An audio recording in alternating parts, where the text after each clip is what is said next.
Hello, everyone, and welcome to the Scottish Silverback podcast. And this is episode 18.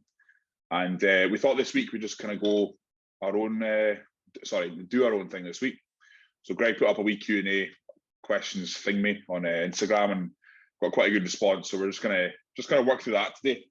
And then any conversation that comes about from those questions, we'll just kind of go with that and go with the flow. So first off, Greg, how's the prep and that? Looking good in the photos you put up. Yeah, it's going good. I mean, to be honest, I'm actually quite shocked at how I'm looking, considering like nothing's really changing. It's really just ticking the same box every day. I'm kind of expecting every time I check in to be looking the same, but I change like a little bit every 3 days, a little bit harder, a little bit drier, a little bit leaner. It's just kind of slowly improving. And for how far out I'm still, I would say, quite a bit ahead. So it's quite easy sailing till now. So I'm very happy. See how much better I can get and see what happens.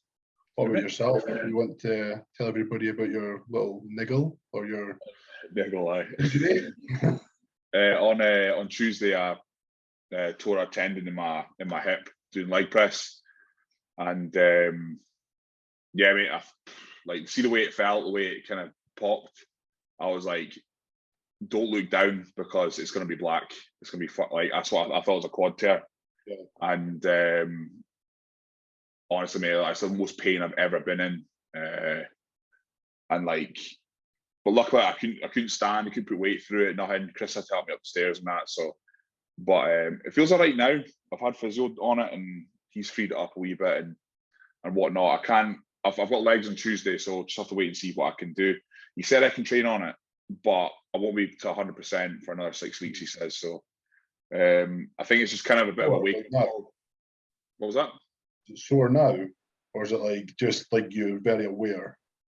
It's sore now. It's still sore, but it's. I done hamstrings on yesterday morning, and I couldn't even do walking lunges. So because I usually do a bit of quads with my hamstrings as well, I couldn't even do body weight. So we just have to wait and see what happens on Tuesday. So. I mean, my legs are pretty much already there. I just need to, as long as I keep them kind of pumped up, you're not going to lose muscle. Like, if anything, pulling back what I've been doing, they probably look better because they look better when I had to scale it back when my knee was fucked. Because I had the first time they've had rest since early February. So we'll just have to wait and see. Just take it day by day, mate. Like, there's no, like I said, on that vlog that I put up, I was like, I don't want to sound like a dick, but see when people are all like coming up to you and trying to be sympathetic and that, I was like, I don't need that shit. I'm not a fucking baby. I don't like the attention. I don't care. I'm cracking on. Like, I was just saying to Sean Proctor there. It's worse when people give that attention because it totally reminds you and it makes you think about it. You're just like blocking out. You want to get on. Yeah. I was just saying to Sean there, I was like, it's almost as if like it's happening to them.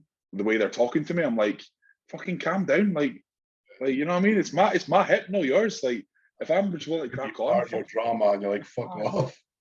So it was so funny when you said the thing though about like you don't like. Obviously, we stand on stage pretty much fucking almost naked, like hand up, like being judged by people. But I fucking hate like being seen how I look, like outside of the bodybuilding realm. Like, if that makes sense, like. Obviously, yesterday was fucking cooking, like 30 degrees, and like I was in the garden all day. I mean, like in my garden, I was like just in my fucking pants, like fucking going about. Well, I thought I need to go to the shop, so I put on shorts and I had a vest, and like I passed like a bunch of like fucking 8-year-old kids, and there was about 10 of them, and I literally, oh man, I felt like embarrassed. I was like, fucking hell, and like, oh, like check the fucking size of this cunt. It's like the fucking Hulk, and I was like, oh, shit, I wish I wore a t-shirt. Like, I don't want that. It's weird, even though like we do what we do. We don't want that attention. It's fucking. Like I said in that vlog, I was like, I rarely wear a vest. Like the last 3 times I've worn a vest, it's been like a high carb day on delts. Like, because I just want to see what I fucking look like. But most of the time, I'm fully covered. And Reagan was like, "Oh, you're gonna walk back to the flat with a vest on?" I was like, "I'm a fuck. No way am I walking down the middle of Shawlands with a vest on. No chance." So, all the junkies would just be like, "Oh, mate, you go to the gym? What do you take?" It's fucking bad enough, but like that's what people think. Like when you get to like they're like it's vanity. It's like it's the opposite. I don't want people to fucking look at me. I can't stand the attention. I can't stand it. But it's so strange. People really think like we actually like attention, and it's like 90% like people. It's totally the opposite. Like, we really don't. We're literally like hermits of our own house. We do what we do because we want to look like that, and we want to achieve what we want to achieve. But see, when it's outside that, and like people don't understand what you're doing, the attention and the looks you get, it's I don't know the word for it, but it's like it hits you differently. Like, I want to hide away. It's funny, like you see you see a fucking shit ton of junkies walking through like Glasgow city centre with their tops off. I was like, fucking, you got more balls than me, mate. I'm fucking doing that, no chance. And they probably think they're massive as well. No, fucking law of AIDS. Yeah, that's very strange. I've always been like people were on to me yesterday, like obviously I was training with Hoodie, like you've probably seen the videos, and they were like, how the fuck can you train that? And sweat was just running off me. And I just said, like, I really enjoy the uncomfortable feeling. Like, I want to be comfortable with being uncomfortable. It makes me like, I don't know what it is. It just, I like that sense of feeling like I'm really uncomfortable. I'm fucking struggling. I'm dying this heat, but I want to soldier on. I like that. Yeah. I like being covered up and just going through that. Yeah, definitely. Yeah, so it's odd, but it's again, like with anything with bodybuilding, it's hard to explain to someone who's not in that position. No, so, I mean, like, you can tell the people who've been doing this a long time. Like, I remember when I first started gym, like, I had the vest. I wanted to, like, I had a lot of muscle. I fucking check these, but see now, like, I don't want. It's more like I don't feel I'm good enough, like, to wear a vest. I don't feel like if someone looks at me and they're like, "Fuck, I thought he was bigger." I'm like, "Shit," like that. Like, you think you want to be amazing. You want to be like this fucking level, and you think folk are looking at you because, like, shit, I thought he was better than he is, even though they're probably like, what the fuck? But it's like you totally think the opposite. You're getting like really downed about it. You're like, I'm gonna cover up. But like when you first get a little bit of quad showing, a little bit of muscle, a little bit of shoulder, you're like, fucking check these in the gym. 100%. Spent all my money on gas at one point. But change times, change times. I thought we'd make this quite an informative episode. Quite a few people have actually said they really enjoy when we give out information because it's something that like they really appreciate our opinion on. So we want to try to give people a little bit of information today. So we thought we'd just answer as many questions as we can and give people what they want. Yep. So get some of these. I'll take the first one. You like my new chair, by the way? I do. I was actually noticing that when you fucked off. It's a gaming chair from a company called Secret Lab. Sean told me about them. And it's fucking. It doesn't like. It looks tiny in the camera. It's fucking massive. I see the back, the big back piece, like. Oh, class. Right. Let's like we've already said, like pretty much about 80% of these questions are drug related, and like it's probably just because a lot of people feel like there's a secret or there's just some things they don't know, but literally it's pretty basic. But we'll try to cover that anyway. But I mean, like there's some really ridiculous questions we just won't be answering. Like I'm not telling somebody my yearly cost on drugs. So fuck off. I don't want to know the answer to that question. Fuck off. I know. I would cry. It's fine. So I'm not telling you.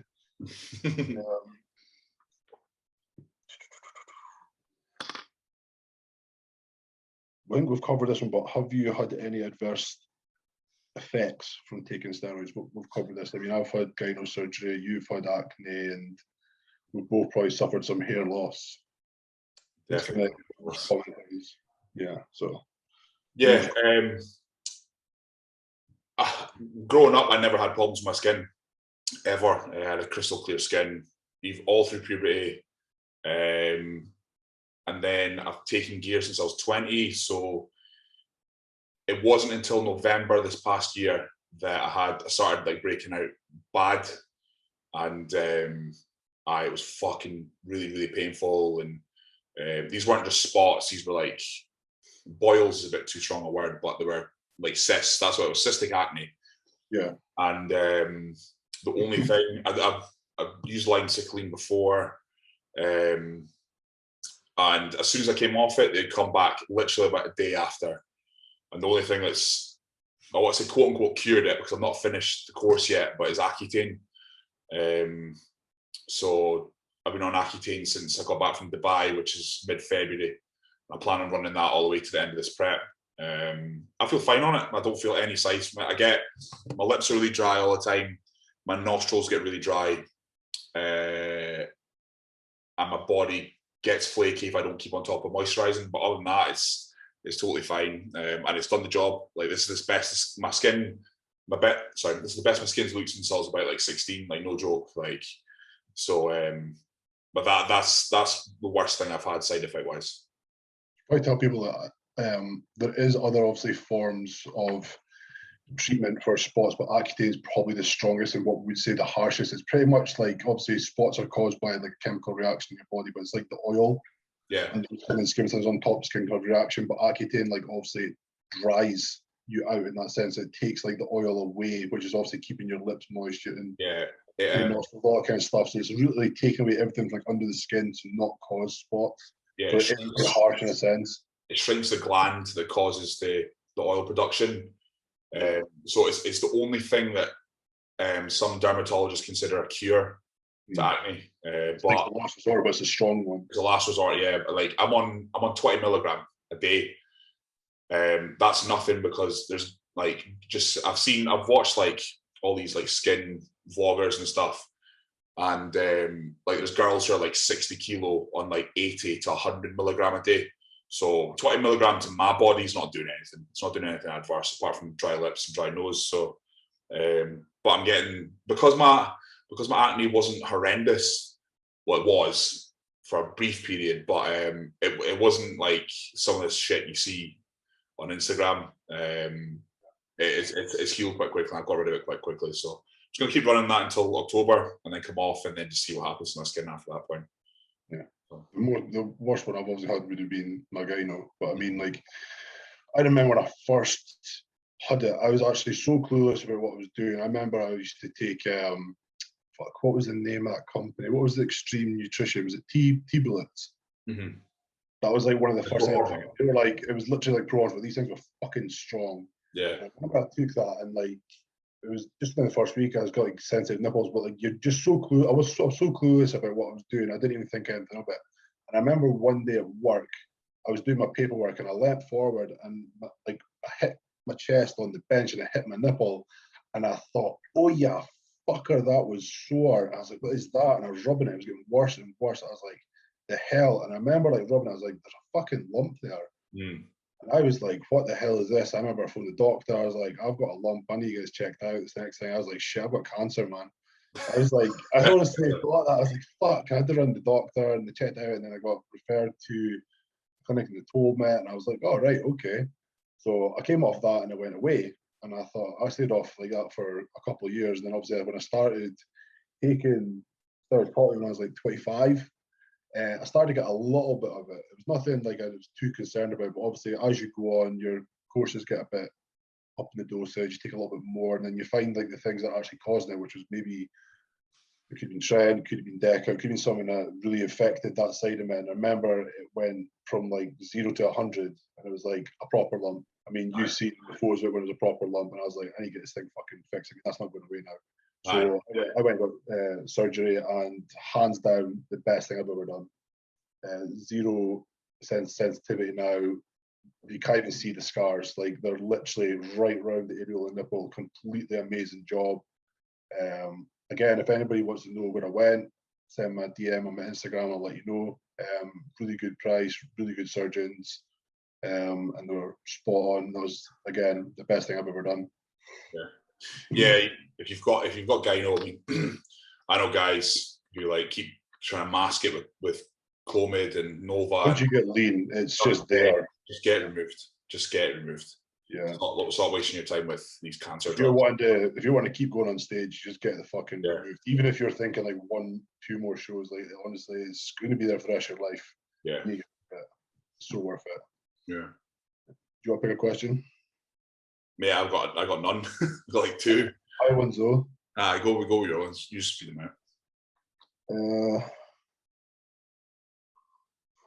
Can someone not using enhancements still get great results going to failure on all lifts? 100%. Say that again. Can somebody that's not enhanced still get great results going to failure on all lifts? Yes. Next question. 100%. I mean, that's like, there's no fucking difference to taking drugs to being natural, apart from how well you can recover. But then you just change that in your program into how well you need to recover. So, like, this question really annoys me because some people assume that the human body is so fucking feeble. Like, the human body is designed to survive stuff that's way fucking worse than a weight training session. Way worse. Like saber-toothed tigers. I mean, fuck me. You survived fucking ice ages, famine, disease, all this shit. And you really think your body's going to fall to bits after taking a bench press to failure? Like, it's fucking ridiculous. It's just all this shite about reps in reserve and all that pish that's on the fucking internet. All these cunts trying to sound fucking smart. Like, just train to, like, obviously, don't do 20 sets to failure. That's ridiculous. But, like, do 8 sets of compound lifts, just say it's a push session, to failure. So it's 2 sets per exercise, 4 exercises. Your body's not going to break down like that. Like, it's designed to survive way worse things than taking a set to failure. All I'll say is go and look at AJ Morris, who had on the podcast last week. One of the best natural lifters in Britain, and like, you watch his videos, you watch his YouTube, like, he takes everything to failure. And it's immaculate lifting, but he programs his sessions volume based on his recovery. He can recover from. He probably won't be as good as an enhanced lifter, but he programs his sessions around that. Yeah, that's what you need to do. There's no difference between how he lifts to how I lift. Yeah, we both go to the max of what we can potentially do in our sets, and that's it. You go to that. There's no difference to what you should be doing to what anyone else. Yeah. Pretty angry with that one. Yeah, that's fine. I hate that question. I hate it. Favorite posers from the 90s you'd pick to train and learn to pose with? I would love to do with Lee Labrada. Like, just have you actually ever seen the video of when he was teaching Hunter? Yeah, I have. It's good. Like, Hunter was just like, it's not like what you think he'd be like. It's literally like, yeah, you do this, then you go into this, and then it's like this, and it's like, he doesn't know the names, he just knows. It's like so gifted in the fluid motion of it. He doesn't even know himself. He just knows the art of it and like where to go and how to look great in the pose. But it's like when he does it, it's like, wow. But he literally can't tell you how to do it. It's like Reagan, I wasn't. Reagan was watching like this fashion fucking competition thing on Amazon, and like these people like have to make dresses and suits and stuff in under like 7 hours or something. Okay. How the fuck do they know how to do that? But it's art, and like posing is art, and like honestly, like I've said before in the podcast, like the reason I don't do a lot of posing tuition is because it drives me nuts. Because how people sometimes just can't teach it. It's just it's not that simple. If someone doesn't have it, it's like I just said there, like Lee Labrada, probably one of the best posers of all time. He like can't even teach how good he is because it's just something in him he's good at. Like sometimes you just can't teach that to people because they don't have it. Like nowhere near having it, they just can't grasp it. Everyone could be better, but like. Are you gonna like float about the stage like a ballerina? No, most guys aren't. So he was just statuesque, and it was like, oh, it was beautiful to watch. I mean, you could watch some incredible posing like Kai Green did Dirty Dan or Marvin Anthony, like amazing stuff. Like how they move and hit poses while they're doing like breakdancing is fucking beyond me. It's amazing. The 1988 Olympia Labrada routine. That's one of my like top 3 all routines. Yeah, phenomenal, man. Just statue, like everything he hits, even the transitions are almost statuesque. It's just nuts, amazing. Some people just have it, and some people just can't even get close to it. Not even and close is a fucking strong word. Exactly. Here's what I don't want to fucking. We've spoken before, but I don't want to bash people that keep saying this. But how do you keep motivated? And we've spoken about this before. It's not like about like I need something. Keep motivated, like you just are motivated because you want something. It's if you truly fucking want something, motivation isn't a word in your vocabulary. It's just fucking there. You don't need to find motivation to get up and go to the gym, go do cardio.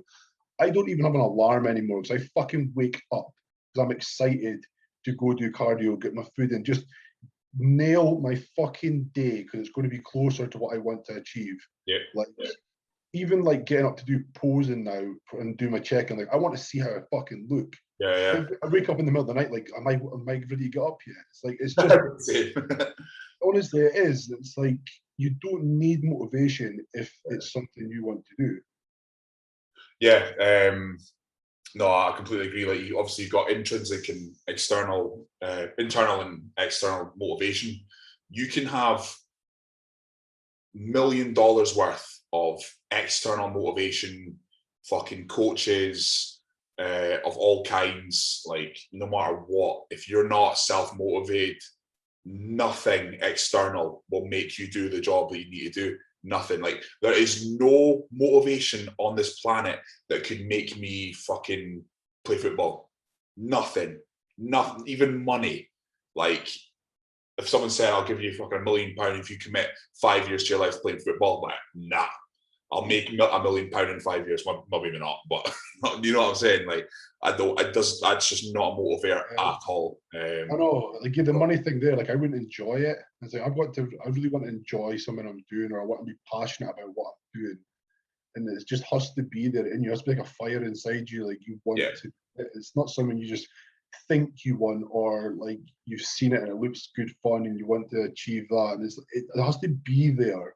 It's not something you can go seek. It's fucking there. You just don't need to find motivation when you have it. Yeah, 100%.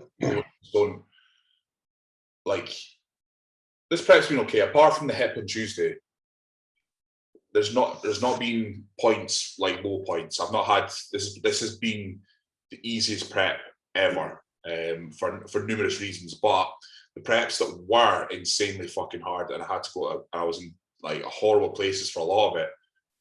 I still did it. Still fucking cracked on and got it done. Like, you know what I mean? It's I don't know. It's cliche, but I said this to Chris. I was like, I think this is what I was meant to do. I was meant to fucking pick up weights and teach people how to pick up weights and be a bodybuilder. I think that's what I was meant to do. I just don't see myself doing anything else. I know I'm only 29, but I just don't see me doing anything else until the day I die. No. It's so funny you said that, because like, see, this week, like, seeing how I'm coming together, the changes I've made over like the last year, like I was looking at photos like from 2 years ago, and from there to now, I'm 12 kilos of difference in body weight and like probably better condition. And I just thought to myself, like, I'm fucking made to do this. It took me a long time to find it, but I'm fucking made to do this. And I thought, this is awesome. And it's like someone you really feel like, it's not proud, but it's like you've found your thing, you've found where you want to be, and that's a really nice feeling. And it's like, and you're like, I also thought, like, I'm not fucking done. Like, I've got so far I want to go, and I've still got so much I can grow. All the rest of it, it's like, I'm not done. This is exciting. And think about it, like, how many people truly find what they want to do in life. We spoke about it before.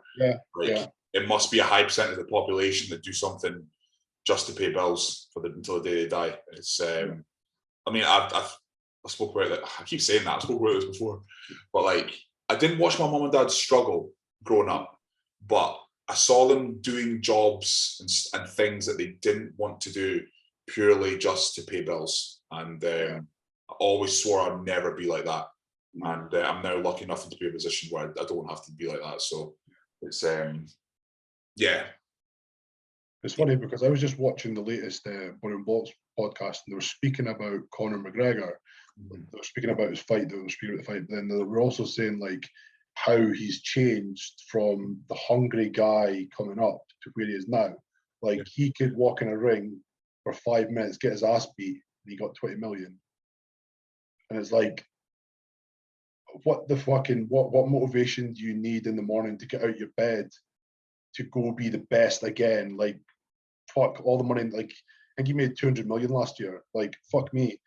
Like, you don't need to get out of bed. Like, how hungry do you need to still be? Because he's not on top anymore. So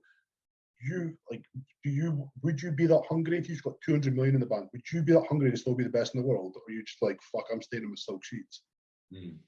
It's like a fucking special person to have 200, well, whatever fuck he's got in the bank, it's more than 200 million. But to keep getting out of your bed thinking, I want to be the best in the world still, like, I don't know if that hunger or drive would be there, because when he was on his way up, I mean, you seen him when he won his first fight, it was like 60 grand he won, and he thought he was on top of the world, and he was hungry. And now it's like, he doesn't need or want for anything. His kids never will either. And he's like, he's made it. It's like, why would you want to still be the best in the world? Yeah, I know. Yeah, people have said like, oh, what if like you don't win your pro card this year? I was like, I'll try and win it next year, or the year after, or the year after, or the year after. You know what I mean? It's getting better and better. Like, and it's not it's not like a be all or end all fucking has to happen today type thing. So yeah, exactly it. Who's a good one I found? If you could go back in time, what piece of advice would you give your younger self? Join the gym at an earlier age. Well, I would easily say that, because fuck, I wish I started earlier. But I mean, like, I could say that, but like I've said before, I don't regret anything I've done in my life. Like, I really enjoyed my 20s. I mean, I got married and my wife, living like that, for a son. There's nothing I regret, apart from like I'm hitting my peak now at 32, but I don't look 32. I mean, I'm still progressing very, very well. So I've not hit my peak yet. I think I've still got a good 7-8 years. I mean, that's a long time to achieve what I want to achieve. So I just wish I started maybe a couple of years earlier. I never had a bit better of a run. But again, I enjoyed everything in my life. I have no regrets. But I think me would just been a bit smarter. I wish I learned a bit more in my younger years, like rest, recovery. But I mean, like, it didn't affect me. I mean, I still progressed very well in my younger years, even though I trained like a fucking idiot. I never took days off. It's part of the very well. Yeah, it should be seen as regrets. It should be seen as a learning process. Yeah. Like I've spoken about how I hated uni from start to finish. Like, would I do it again if I had the chance? No. Do I regret it? No. You know what I mean? It's one of those ones, but you know, you just have to learn from everything. And everything's everything you do in life, even if you look back and say, fuck, I shouldn't have done that, but then I don't think you would be where you are now. Everything you do puts you in the position you are now, or puts you where you're standing. Even if you think, fuck, I wish I never done that, and like, well, you wouldn't be here, you might have been in a worse off position. It's maybe the path you were meant to go. And it's like, you shouldn't regret things you've done or wish you'd done something different, because again, you might be in a worse position you are now. You might have went down a wrong road. So wherever you are is where you're meant to be. I'm a firm believer in that. Like, everything you've done has put you in the spot you're meant to be in. 100%. Yeah. I've got a good one. What is it?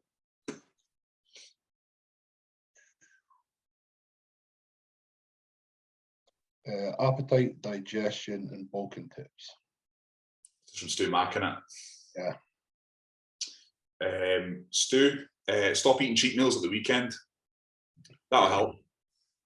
It's like a personal dig to him there. Well, no, that does help. Keeping your food as clean as humanly possible. That's going to help.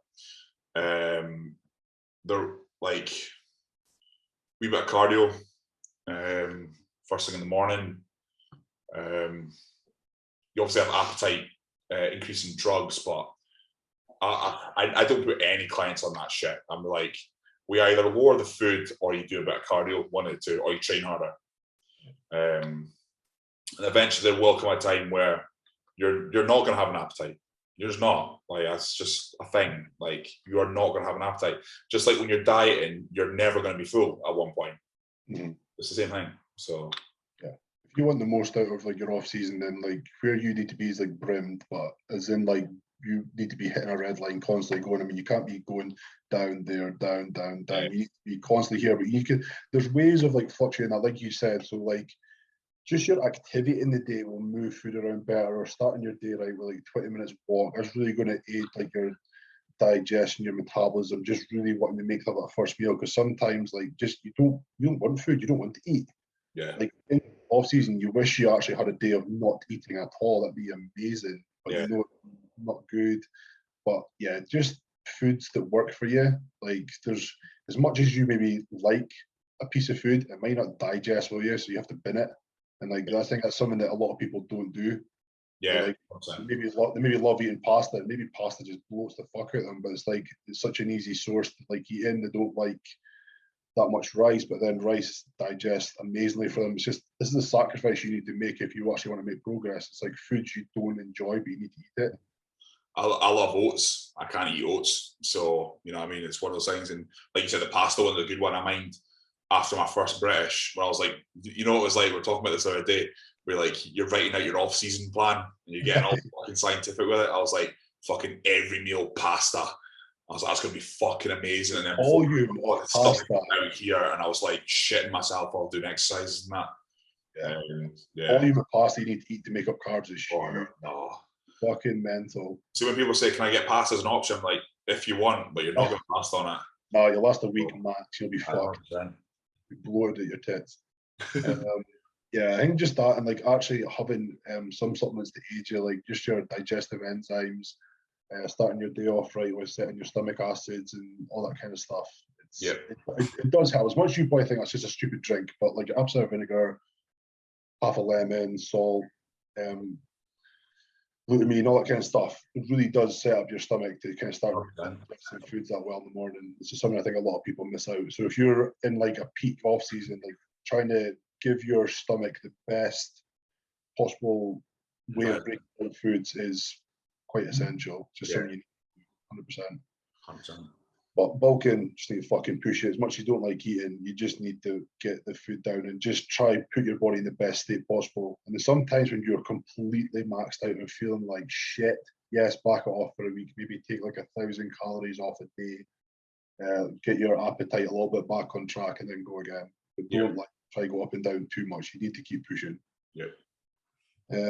Got one for Mr. J Davies, which is Magic Eye Media. Content you like to watch from other bodybuilders.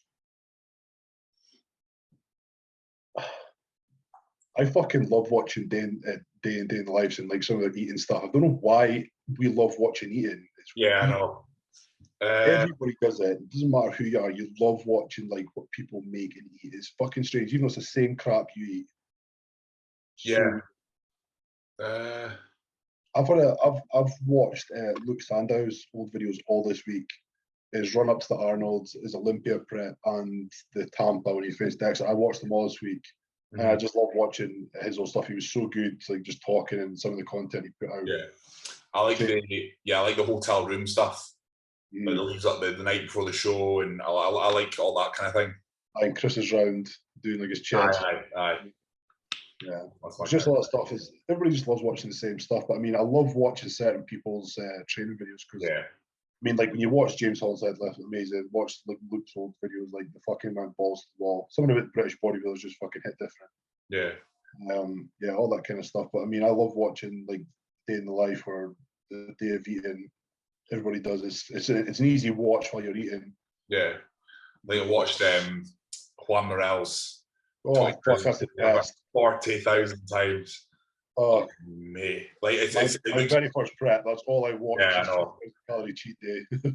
When you're watching that, you're like, that looks class, and then as soon as the show's done, you're like, nah, that's disgusting. There's no way I'm going to do that. Yeah, it was actually all I watched. Like, I'm going to do that one day, and you get there, you're like, I'm not doing that. No, that's like that leads me to another thing, right?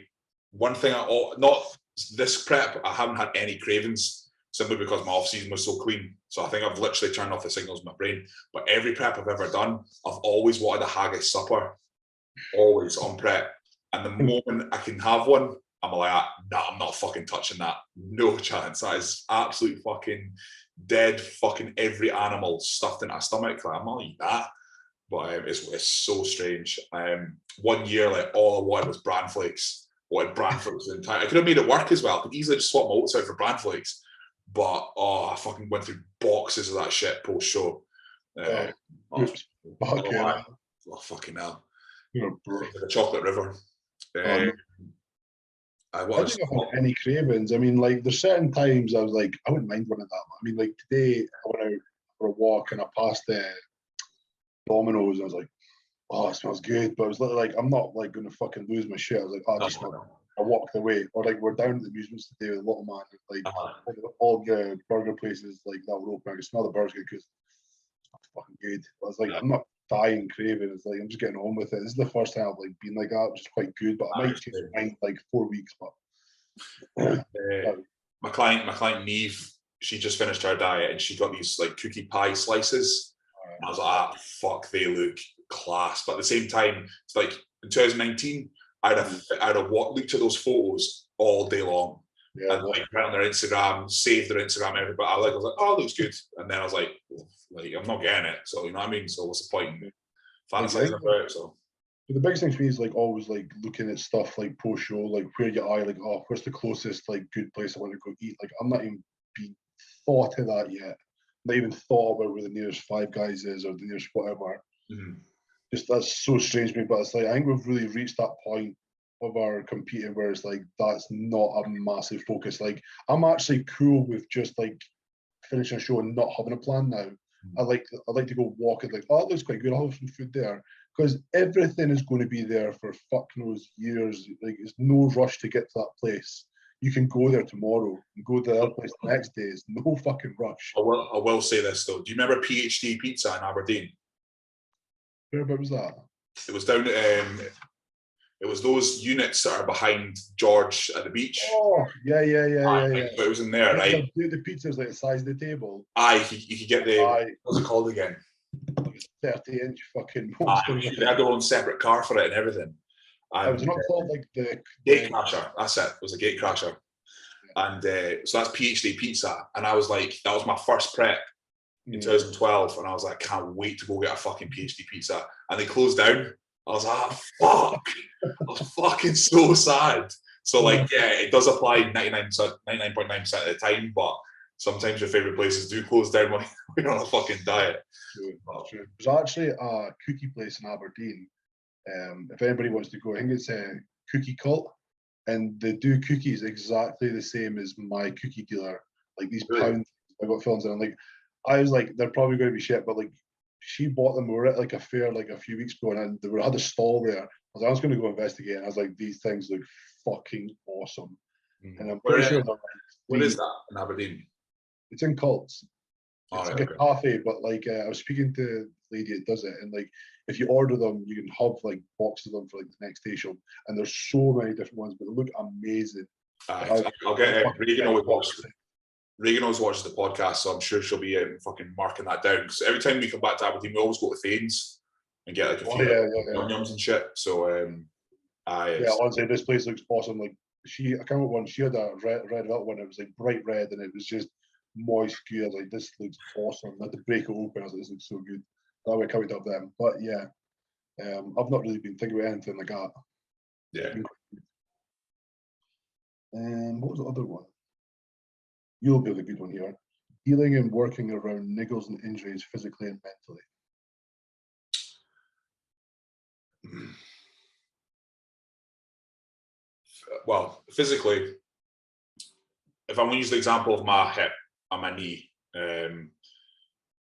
I've been hammering my legs non-stop on Patrick's setup for over a year. They look good, but they're taxed and they're tired. When I moved down, when I injured my knee and had to do just like fluff pump, not even 50% of what I was doing, I couldn't do any pressing, nothing.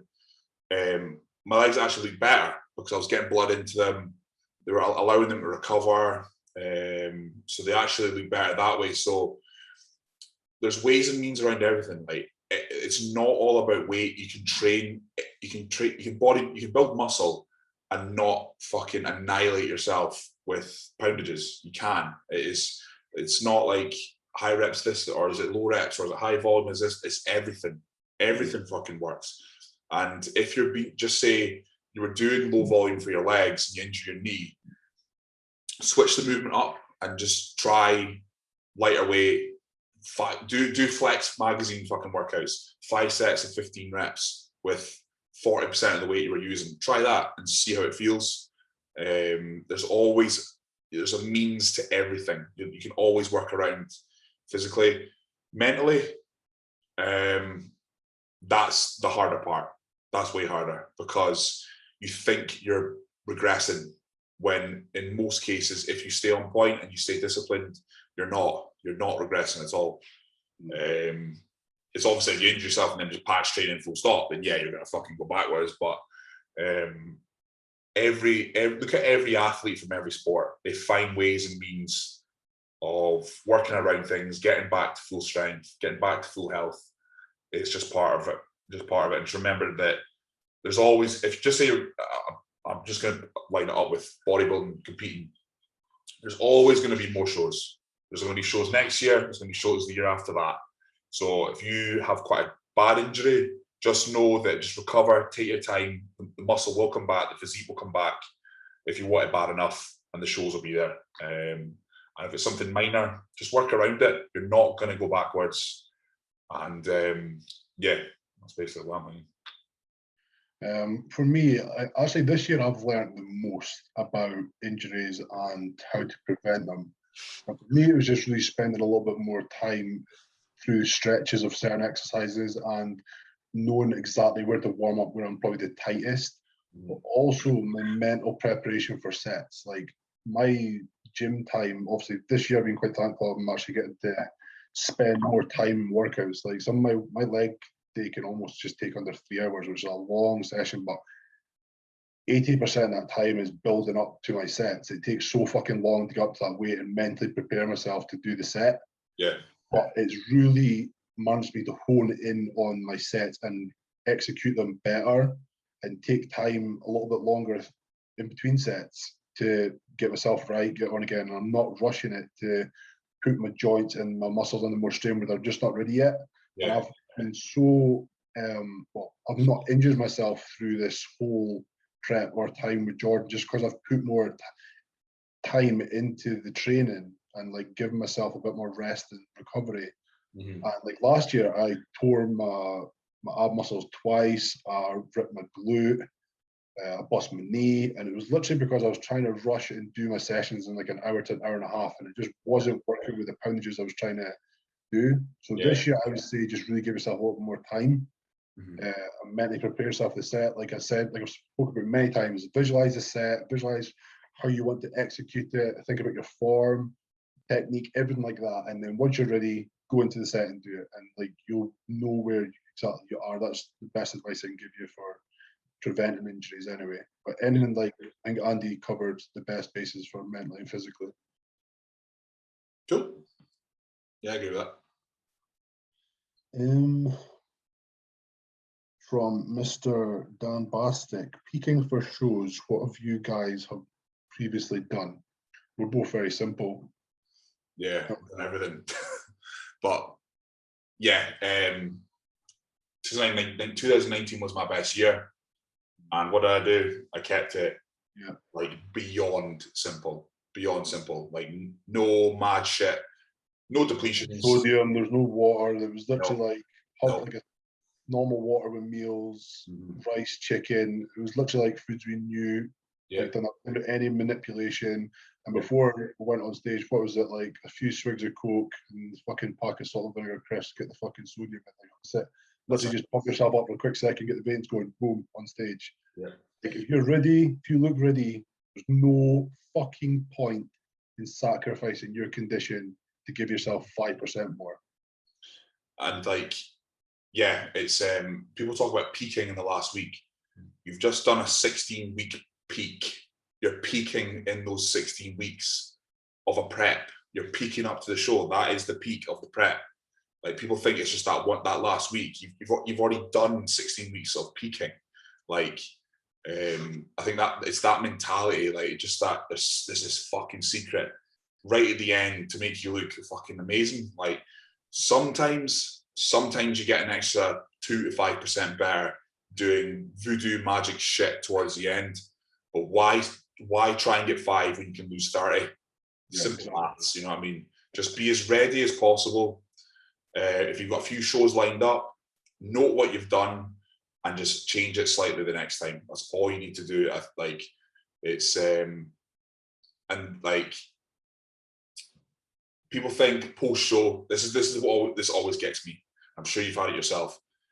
Post-show, people are like, oh, fucking look at me now, like all this food, blah, blah. I ate all this shite and blah, blah, blah. I was like, right, an hour before you go on stage, replicate that, and I guarantee you, you don't look the way you look now because you'll be fucking stressed out your box. Cortisol is going to be super high. You will have restricted water in some way. Like, you can't replicate what you do post-show before the show. No one does it. No one, because it's a completely different environment. I'll add to that, and like, I've been there. Like, remember when I turned up to the Bailey shoot the next day and you goes, holy fuck, you're full as a house. I was fucking brimmed. Yeah. But I was so fucking dehydrated the day before. I was so pushed out. I lost a touch like of the insertions, like how tight the muscle was because I've blown so much out. I still looked great because I was so fucking dehydrated, but I was pumped out. But I was not as tight.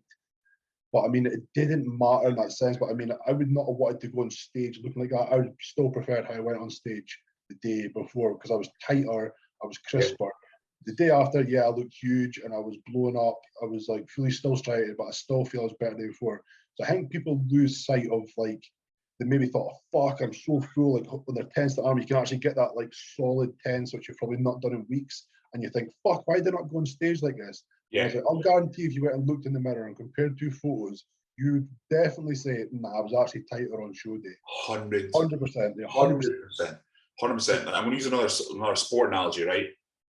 You're playing a game of football and leading up to the goal, you broke away, leading up to the goal and you miss. Then you go to a training practice the next day, you do the exact same thing, not in a game environment, and you hit it every single fucking time. It's the same fucking thing. It's the pressure, the stress, the adrenaline, the cortisol. It all ties in to how you look. You cannot replicate the day after a show, the day before a show. You fucking can't. It's not been done. And people who try it look like shit or something bad happens. And if it does pay off, that is the 0.1% of luck that that's actually happened. Because I've done it. I was backstage at the Midland Juniors. Like, lucky I was peeled, so nothing I could do would have fucked it. But I sat and ate cookies for a fucking half hour before I went on stage. And like, I was panicking, sweating like fuck. I was stress-ridden, everything. Like, it was just a fucking mental nightmare. Not physical, mental. And that's what you're going to go up against if you try and fucking do any of that shit. It's not the same. It's fucking not the same. There's one fucking man we can both name who could probably do burgers and fries as much as he wanted and he'd peak perfectly, and that'd be Joan Morrell. Mm-hmm. The only man I know who could eat McDonald's for it because I've fucking seen his videos do it and he peaked. Mm-hmm. No idea. And like, look at everyone else, right? Obviously, there's going to be some subtle things hidden there. Look at the top guys in the world. Do they sit backstage and eat shite and eat sweets and eat cakes and shit? For the most part, 99% of the time, no, they fucking don't. They absolutely do not. So the chances of you bloating on that alone is not worth it. It's not. The stenching and probably the gas it would give you because you're so fucking depleted, dehydrated. Like, fuck that. No way. Nah, it's just stupid. But also, I will add, if you look at our clients, we pick our clients perfectly in like, because we know the clients. Not we're going to do everything just because we know that protocol. We're not going to give that to every single client. Like, I know some clients don't need that much water. They could probably not drink water on the day, and they'll come and keep getting better and better and better. If I done that, I would wash out because I'm a bigger guy. That food is not going to get pushed to my muscles. I need much more than a normal person, so I need water kept in. We're obviously not going to say we're world-class coaches either, because most world-class coaches will have a formula for each person they do. Like, I'm sure Patrick knows exactly a science to how he would probably water manipulate you and sodium and what foods he wants to use, and he'll probably peak you perfectly. Like, top coaches know that. I know Jordan. I've spoke to Jordan. He's like kind of told me like what he'd done with Neil and how he peaked Jamie. They're totally different, 100% different, because he knows them. If you know your clients and you know what works for them, you know how their bodies are responding to carbs, how much water they're having a day, you can kind of tell. Top coaches will know that down to a fucking science, and they'll peak you perfectly by doing this stuff. 90% of the time it's going to work. That 10% it could fuck up on the day. That's just how it rolls in bodybuilding. It might just not. What level? Like, that's the thing though. Like, that's a point to make. You mentioned Neil Curry and Jamie. Like, look at what level are they at though? They're top pros. They need that. Top fucking pros. Like, they need that. If you're doing a fucking regional PCA show, like, just be fucking shredded and ready and step on stage. Yeah. Don't fuck about. Don't. No. Don't. People seem to think that perfect fucking recipe for peaking is what's going to win them a show. You will literally not see a fucking difference in you because you're not at that level to see that drastic difference. Yep. If you're carrying that much mass on your body, it is fucking hard to peak that. That's why you need like a top world coach who knows exactly what they're doing. They've got down to a science of how to peak you. So you come in full, dry, and hard. And it's like Chris C always says, like, the bigger the guy, it's like the harder the plane it is to land. It's much harder landing a Boeing 747 than it is a private jet. Yep. It's so much harder, and you need somebody behind that to fucking land it. It's just not that simple. But for you, gym pop kind of fucking PCAs or NABA competitors, like, you just need to peak, and it's not like peak perfectly. It's like you need to do the simple stuff and look good, and that's what everybody else on stage is going to do. Yeah. Most coaches can do that, no bother. Yeah. Yeah, I just feel like people think that there's a mad science for this, and really, you just don't even need to be worried about that kind of stuff. There's other. How do you actually feel in the last couple of weeks before a show?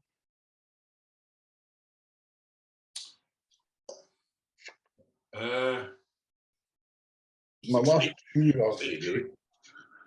I've changed. I remember like the two shows I'd bridged together. Like, I was dying for 2 weeks, like on my ass. I didn't want to go work.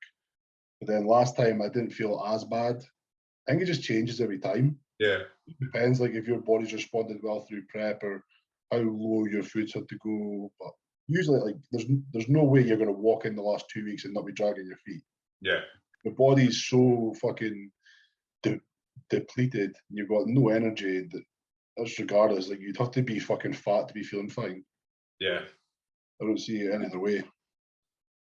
Everybody's dying. We'll get one more. Dying but excited. Yeah. Right, you'll love this one. Is it worth taking blood sugar readings for natural assisted bodybuilders? I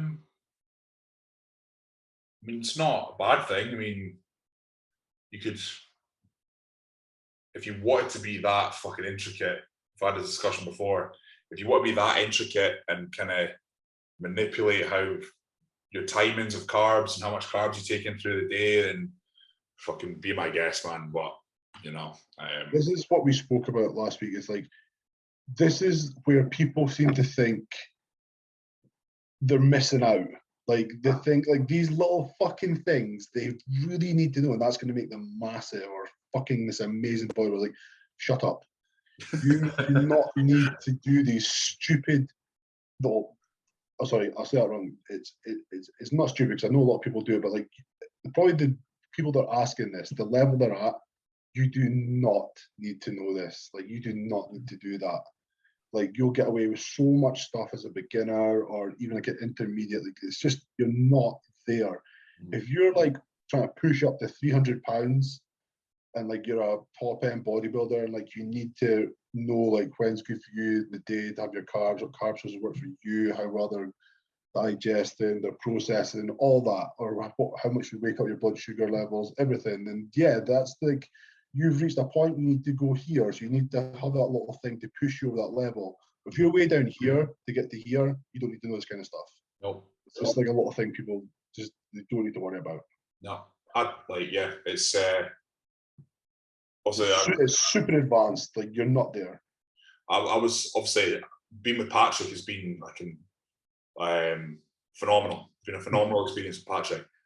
And I was so excited to see what he did, and the training, aside from the training, it's fucking basic, mate. Basic. I'm not using special compounds, not using special foods, not using special supplements. It's all the same shit that everyone has access to. Is I'm not taking my blood sugars every morning. He didn't even tell me to take my blood never sugars. done it. Like, I've never done it. No, and I never. Well, never say never. But like, yeah, it's shit like this that holds people back.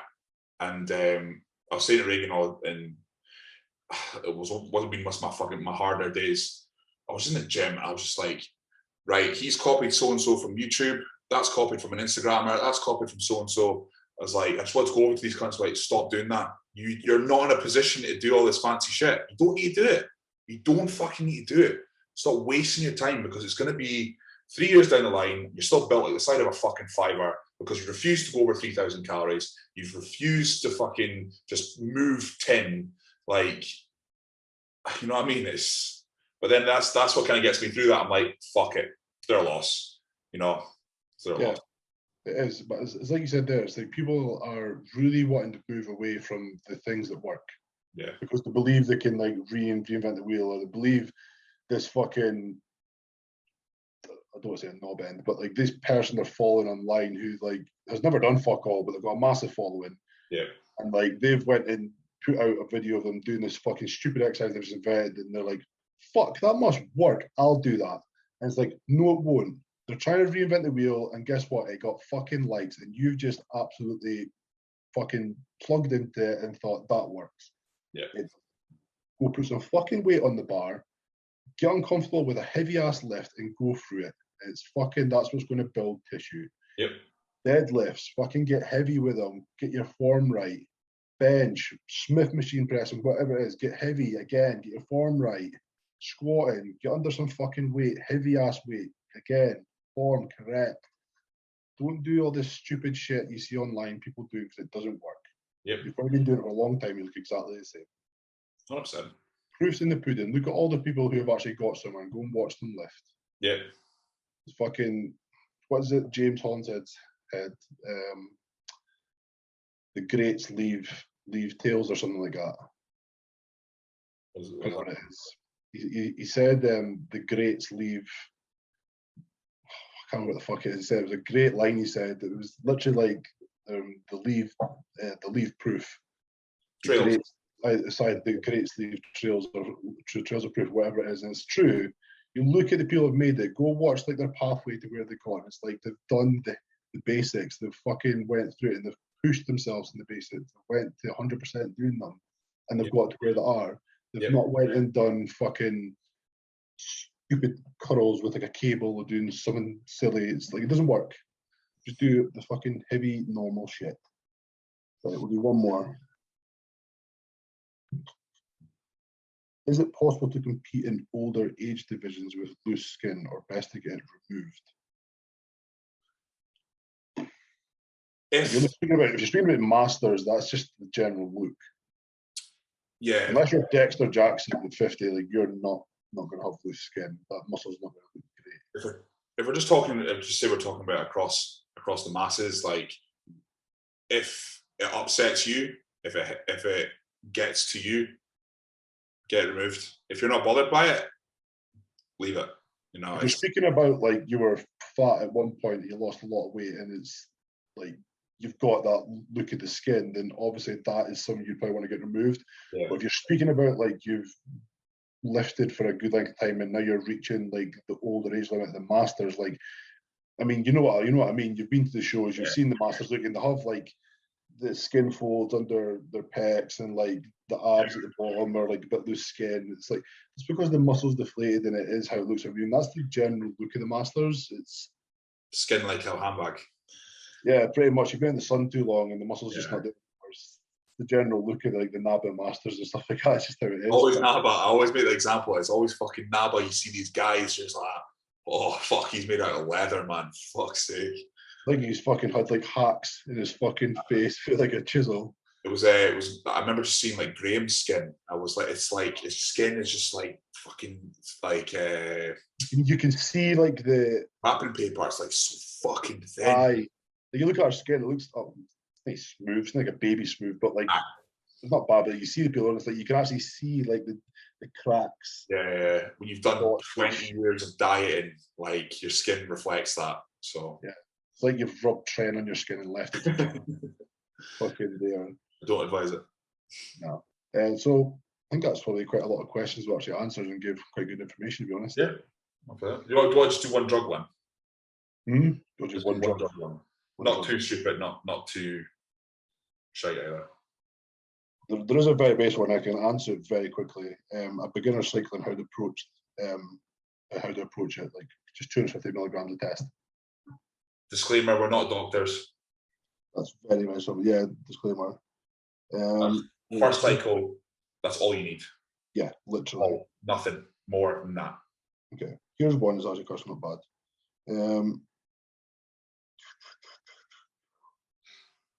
In terms of PEDs, obviously you can't keep taking more and more.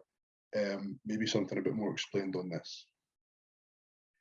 You just can't keep taking more and more. Yeah, like obviously I think he means like if you had a cycle of say fucking 750 tests, 400 Tren or something like that, like you don't want to keep putting up the 500 Tren, 600 Tren gram of test. Like there has to be a point you need to stop. And it's like that's really where I would say like for food becomes more of a focus. Like you need to cut back a little bit, push more on food through like a stretch, like a phase. Like maybe cut back and really try to ramp your food and just put that point and like get your body more of a sensitive side towards the drugs. But also changing out compounds is going to give you great results there and then. Like you don't need to keep pushing the same. You can kind of. I wouldn't even push test. I would keep test like a level and kind of change out the other compounds once it worked for you. Yeah. Yeah, that's what Patchy does. He rotates compounds.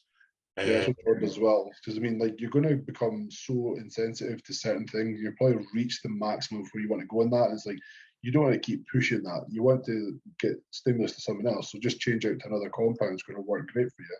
If you've got a headache, you don't take the entire box of paracetamol. Like if you want to build muscle, you don't take every fucking steroid in the sun. Like you know what I mean? You work to circumstance. So just say the box of paracetamol recommends 4 tabs a day, and your headache lasts a week. You're doing 4 a day for 7 days. But if you've only got a headache for a day, you only take 4. You don't take the whole fucking box. And then you know what I'm trying to say? Like it's all within circumstance. So like our circumstance, we can't run what beginners run because we're like the muscle mass we carry requires that higher level of dosage. And so that's what it is, and you slowly build that up in accordance with your physique. If I wasn't this size, I would not be on the gear that I'm on. No fucking doubt about it. I would not be on the gear that I'm on. So yeah, it's also to add that you can't push. So it's like there is a point you're going to say, right, I'm going to have to come off, or like I'm not come off, but I'm going to have to like maybe run like a TRT. In that time, your food's still going to be high, but you're not going to be making the same kind of progress you were when your drugs were being pushed. That's just a given. You cannot do that. So you're going to have to come back. And like, obviously, if you keep your food run high, train still staying amazing, run TRT, whatever, in like, say, fucking 10, 12 weeks, your body's going to be quite sensitive to drugs again. So that's where you start off again. You don't want to maybe go to the same dosage you were on, cut a little bit lower, build it back up to that point. And again, you repeat the cycle or you change the compounds. It's not like more, like constantly, because that's not going to work. Your body's just going to get so toxic, so fucked from all the food. It's just not going to respond. It's not going to do anything. You need to obviously realize when to push and when to pull back. Push, pull back. And that's just going to give you constant progress in that point. Yep. That's what you really need to do. You don't need to think I need to keep pushing because that's not going to work. Yep. 100%. That's the best advice I give to that. Like you need to realize like when to push, when to pull back. You need to listen to your body. You need to listen to your progress. Like if you're constantly making progress in your push, fantastic. You don't need to change something. Don't keep thinking. If you're constantly making progress, why would you change something? Yep. That's like what really fucks me off. Like, I don't want to say fucks off because there's probably a lot of clients do that as well. But like clients seem to think like every week they should be getting a new plan or they should be getting changes. And it's like you've made solid progress for the last 4 or 5 weeks. Why would I go and change something to ruin that? It's making progress. Yeah. I mean, that's like me saying to you, you're making £1 million every single day by doing this recipe. Go and do this recipe instead. You might make £1 million. Mm-hmm. Would you? No, fuck no. You want to keep making that. So why the fuck would you go and do the same in your progress? If you're making solid progress, the best progress you've ever made, why would you think I would go and change something for that? Do you think that progress is going to get better? Yeah. How do I know that? If I'm making progress with a client, like, I'm not going to change it until I see signs that it's not making progress or you're regressing back or something's not working. But if you're making progress, I'm going to keep running that because it's working. The plan I've set out is working. I don't want to change that. Yeah. There was a point in my off season, I don't think Jordan touched my stuff for like fucking 12 weeks because it was constantly working. I went from 118 kilos to 128.5. We didn't need to change anything. Yeah. It was amazing. My appetite was good. Books were working fine. Why would you change anything? And it wasn't like at a point I was thinking, what the fuck am I wasting my money for? Because it was never like that. Yeah. He got me to this point and constantly making progress. And if anything never does need changed, he'll change it. It's not like he's being lazy or I'm being lazy. Clients like, I don't want to change the plan. You're making progress. If you didn't make progress for like 2-3 weeks and you were feeling a bit of shit, then of course I'm going to fucking change something because something's not working. Yeah. But if you're like worried that none's changed in 4 weeks and like you're making progress, then it's a bit silly. Yeah. I mean, it reminds me of one of my clients who's competing at Bodies by O with me. He's doing classic though. Like his, I don't know how long he's been on his training plan. And obviously I'm his coach, so I'm more than happy if I can admit this. Like I look at it, every check-in, I'm like, what's the point in changing this? What's the point? There's no point. He looks fucking unreal. Like if he looks like that, what is adding a cluster set to his fucking bench press going to do? Nothing. What is adding an extra bit of volume here going to do? It's probably going to do nothing, especially at this point at 5 weeks out. So yeah, his training plan, like it's, I remember I just look at it and I go, it fucking looks like that, and he's doing that. So I mean, for me, I think it's a lot more of the lifestyle clients that feel that because they think obviously when they hire a coach and they're paying this much a month, they need something different because they can get a bit more bored. They don't see like the end goal of progress that, like I say, a competitive client is because they know if it's working, that's great. They see the progress. But I think a lifestyle client, they think like, oh, I'm getting a bit bored of this diet or like this training plan needs a little bit changed. But it's like they don't see they're constantly making progress. They just see the things they're doing to get that progress. Like, oh, I'm bored of this food or this, I've been doing this training plan for like fucking 6 weeks now. Can we change it? It's like they don't have the same drive or the same mindset as a competitive client does. Yeah. But like, it's just, it is what it is. You do obviously need to change their diets to suit them a little bit more because they're just not honed into that kind of constant eating the same thing every day because they're not into that result of being on stage. They're not in that drive.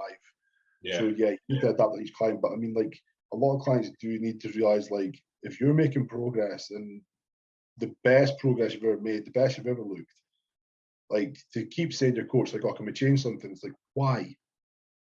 Like, why? Like, it's working. I get you fucking paid, man. I get we've not changed anything in like maybe 2-3 weeks. But I mean, that's just, it is what it is. It's like you shouldn't really be worried if you're looking the best you've ever looked and you're making the best progress you've ever made. That's just the name of the game. 100%. Yeah. We'll leave it there.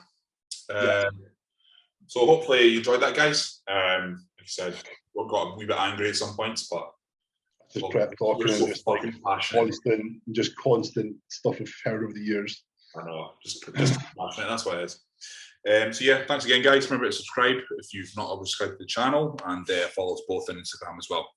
So we appreciate all the support, guys. Thanks very much. Thank you.